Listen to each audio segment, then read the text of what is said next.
Hey guys, Sean here, and today we'll be reviewing Fallout 76, 3 months after its release. Well, look, of course there was a lot of controversy when this game first came out.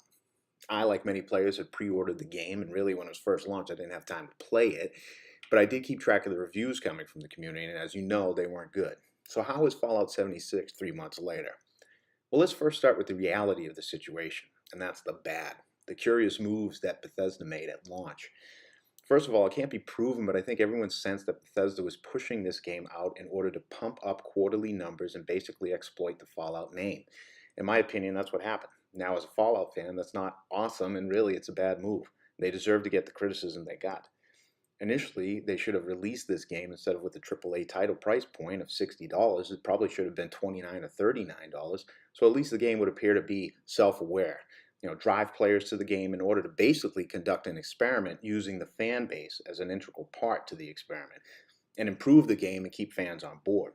Instead, not only was the game overpriced, but many of the products that came along with it were fraudulent, overpriced, and again, took advantage of a solid fan base. Now, all that aside, because I don't want to review this game without recognizing the initial problems, after 3 months of playing the game, I think it's good. I'd give it probably a 6.5 or a 7, and I do think the experiment is worthwhile. I mean, one reviewer actually brought to my attention, I think it's a good point, that in the game when you're playing in solo campaign actually makes you feel like an archaeologist trying to figure out what happened to the world. And I agree with that, and I enjoy it. I think some of the storytelling is topical as far as automation leading to the displacement of the workforce, how our population was dealing with that by leaving protest signs at the front door of mansions, to a resistance parade and all that kind of stuff. I think most of the holotapes are interesting, well voice acted, and keep the dark humor of the other games. And lastly, I think the world building is fantastic. I understand they're using what many people consider to be an archaic and outdated engine, but some of these environments are just really beautiful, and each point of the map is unique and interesting. I really love the fact that it's set in the fall to really get a nice palette of color, and I'm excited about the content roadmap. I think it has shown, a loyalty to making this game and what they projected it to be, which was a game with a 10-year lifespan. I do think they want to try and achieve that.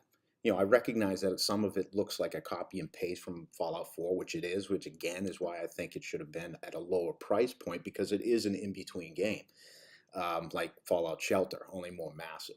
Anyway, after playing 76 for a while, I went back and re-downloaded Fallout 3, New Vegas, and revisited Far Harbor. And to be honest, after a couple days, I went back to 76.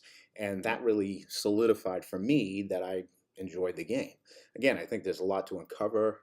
And to be honest, I understand without NPCs, it feels more lonely than ever before. But when I join a team, I can either do events or just go out on my own and play that way. I do think that the events and certainly a quest needs, some improvements. Some of the quests I think have been awesome, and others just make it feel like you're doing chores around the house, really. So I hope they can improve that, maybe with NPCs. But the more I play, the less likely I think that is. But anyway, that's my review, 6.5 to 7. Excited about the evolution of the game, and that's it. Thank you.